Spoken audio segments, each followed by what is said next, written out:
I'm going to turn it on here then. All right, I got it. We're going to have to start over because No, we're good. We're good. All right. We're good. It's Michael Angelo Caruso. We're here at the fabulous Renaissance Hotel, Renaissance Center, here at the Marriott Hotel in downtown Detroit. Detroit is experiencing an amazing urban renewal, possibly the greatest urban renewal success story in the history of civilization, ladies and gentlemen, and I'm so happy you could see it. We're attending a Zone 2829 Rotary International, a zone meeting, if you will, and I'm with the emerging leaders today. There are probably, I don't know, you want to do a little pan, man, do a little circle in the room? There are thousands of people in the room. We'll add the other people later. Yeah. And we're talking about how you can dovetail or tongue and groove your vocation with your avocation. It's a pretty cool thing. A lot of Rotarians never figure out how to do this. I'm going to share my secret with you today by taking you behind the scenes in what I do.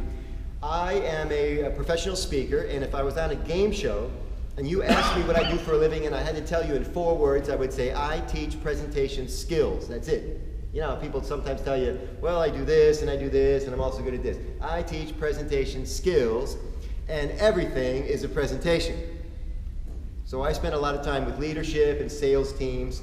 My largest client right now flies me into 20 American cities, and all I do is go on sales calls with their sales managers, and I observe. I don't say much. It's kind of like a Penn and Teller. It's creepy. One guy's talking, I just watch and listen, right? When we get in the car, I whisper in his ear about how it went.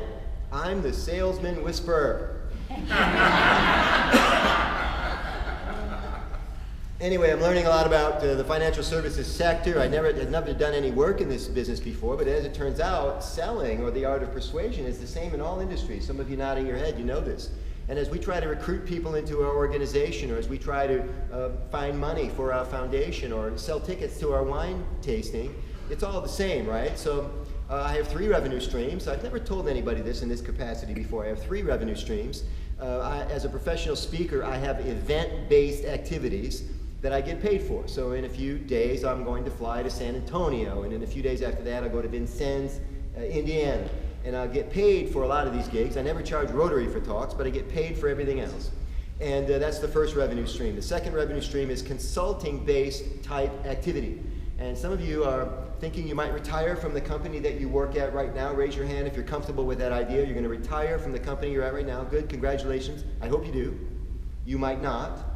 And some of you will find that you're looking for work in 10 years or 15 years or 20 years, and you might decide to be a consultant, and that's my second revenue stream. The consultant means I don't just come in for a day, I come in for 6 months or a year and a half. That's the client I just described to you. I had a 1-year contract, I did well, they extended it another 6 months, and now I'm in the second 6 months of that campaign. So that's my second revenue stream. And my third revenue stream is publishing. So it turns out that when people like my message, they want to take something of it home with them. So I have books and DVDs, and I have a DVD called Present Like a Pro. It's like a master class in speaking, right? It does very well.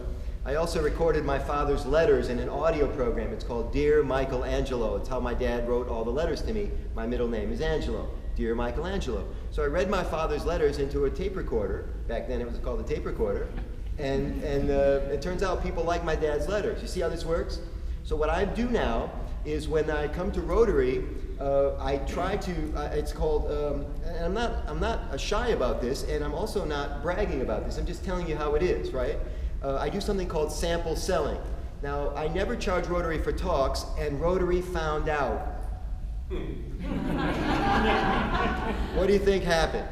I get a lot of calls from Rotary. Now, I tell Rotary that my fee is this, and they say, well, we heard you don't charge anything. I said, I don't charge Rotary. I just charge expenses. But I want you to know what my fee is, you know, because you'll appreciate me more when I bother to come see you. So I tell them my fee, and that's called a relative number. When I tell them the relative number, they appreciate the fact they're getting this, you know, $1,000 speaker. It's not 1,000, it's higher. But they're getting this big speaker to come in and speak for free for only expenses, right? Is that a win-win for everybody?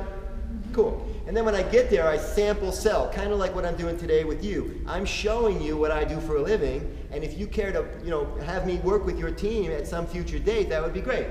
And what happens then is I'm happy because I didn't just speak for free, I actually got some gigs out of it, right? You're happy because you not only got a pretty good quality program at Rotary, right? but you also learned something about a vocational thing, and you got a tip on a good speaker for a possible leadership or sales training session, and Rotary's happy because my evaluations are pretty good.